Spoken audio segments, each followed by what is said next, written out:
ចំពោះទី3អំពីសិទ្ធិនិងករណីកិច្ចរបស់ប្រជាពលរដ្ឋខ្មែរមាត្រា31ប្រជាណាចក្រកម្ពុជាទទួលស្គាល់និងគោរពសិទ្ធិមនុស្សដូចមានចែងក្នុងរដ្ឋធម្មនុញ្ញអង្គការសហប្រជាជាតិសេចក្តីប្រកាសជាសកលស្តីពីសិទ្ធិមនុស្សនិងកតិកាសញ្ញាព្រមទាំងអនុសញ្ញាទាំងឡាយតាក់ទងទៅនឹងសិទ្ធិមនុស្សសិទ្ធិនារីនិងសិទ្ធិកុមារប្រជាពលរដ្ឋខ្មែរមានសិទ្ធិស្មើគ្នាចំពោះមុខច្បាប់មានសិទ្ធិសេរីភាពនិងករណីកិច្ចដូចគ្នាទាំងអស់ដោយឥតប្រកាន់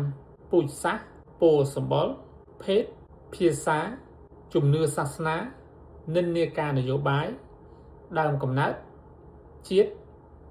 ឋានៈសង្គមធនធានឬស្ថានភាពឯទៀតឡើយការប្រើសិទ្ធិនិងសេរីភាពផ្ទាល់ខ្លួនរបស់បុគ្គលម្នាក់ៗមិនត្រូវឲ្យប៉ះពាល់ទៅដល់សិទ្ធិសេរីភាពរបស់អ្នកដទៃឡើយការប្រើសិទ្ធិសេរីភាពនេះត្រូវប្រព្រឹត្តតាមលក្ខខណ្ឌកំណត់ក្នុងច្បាប់សូមអរគុណជួបគ្នានៅវីដេអូបន្ទាប់